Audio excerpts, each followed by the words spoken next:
नमस्कार. आजच्या व्हिडिओमध्ये येता 9वी गणित भाग 1 त्याच्यामधलं संकीर्ण प्रश्नसंग्रह 1 मधला प्रश्न क्रमांक दुसरा काय दिला आहे. मागच्या व्हिडिओमध्ये आपण प्रश्न क्रमांक पहिला बघितला. आताच्या व्हिडिओमध्ये काय बघणार आहोत, प्रश्न क्रमांक दुसरा काय दिला आहे. खालील उपप्रश्नांसाठी अचूक पर्याय निवडा. ओके, तर प्रश्न बघूया कोणकोणते दिलेत. पहिला, खालीलपैकी कोणता समूह संच आहे. समूह संच म्हणजे बघूया आपण कोणता नेमका समूह संच आहे. पहिलं, इंद्रधनुष्यातील रंग. हा तर समूह संच आहेच, हा ऑप्शन बरोबर असणार आहे. त्याच्यानंतर शाळेच्या आवारातील उंच झाडे. आता शाळेच्या आवारातील उंच झाडे याची काय व्याख्याच होत नाही, कारण उंच झाडे भरपूर असणार आहेत. ठरवू कसं शकणार की उंच झाडे कोणकोणती आहेत, लहान झाडे कोणकोणती आहेत. हा चुकीचं आहे ऑप्शन. त्याच्यानंतर गावातील श्रीमंत लोक. तर श्रीमंत म्हणजे याचीसुद्धा व्याख्या कशी करणार, त्याच्यामुळे हे सुद्धा ऑप्शन चुकीचंच आहे. पुस्तकातील सोपी उदाहरणे, ते पण कसं कळणार सोपी उदाहरणे कोणकोणती आहेत, हे सुद्धा चुकीचीच आहे. एक्झॅक्ट बरोबर काय, इंद्रधनुष्यातील रंग हे आपल्याला माहितीच आहेत. त्याच्यामुळे खालीलपैकी कोणता समूह संच आहे, तर याचा ऑप्शन काय ए आहे. त्याच्यानंतर N/W हा संच खालीलपैकी कोणता. नॅचरल नैसर्गिक संख्या आणि होल नंबर्स. ओके, पूर्ण संख्या. तर हा संच खालीलपैकी कोणता आहे. आता होल नंबर म्हणजे काय, 0 1 2 3 4 वगैरे. आणि नॅचरल नंबर म्हणजे काय, 1 2 3. आता दोघांमध्ये N/W कॉमन काय असणार आहे, 1 2 3 असणार आहे, 0 येणार नाही. त्याच्यामुळे ऑप्शन ए बरोबर आहे. ओके, कारण नॅचरल नंबरमध्ये 0 येत नाही, म्हणून ऑप्शन बी होल नंबर आहे. पण N/W विचारलं ना, म्हणजे दोघांमध्ये कॉमन काय आहे, त्याच्यामुळे ऑप्शन ए बरोबर आहे.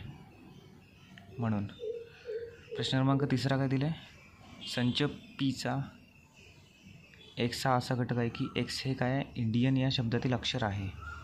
ओके, तर पी हा संच यादी पद्धतीने खालीलपैकी कोणता असणार आहे. म्हणजे आता ह्या शब्दामध्ये अक्षरं बघूया. दोन समजा ही आली, म्हणजे परत एकदा आली अक्षरं, तर ती आपल्याला फक्त एकदाच घ्यायची. IND हा आय परत आला आहे, त्याच्यामुळे आपल्याला हा विचारात नाही घ्यायचा आहे. ए एक विचारात घ्यायचं आहे. एन परत आला आहे, आय आणि एन 2 वेळा आले अक्षरं, त्याच्यामुळे हे फक्त एकदाच लिहायचे आहेत. उत्तर काय असणार आहे, INDA. INDA कशामध्ये बघूया.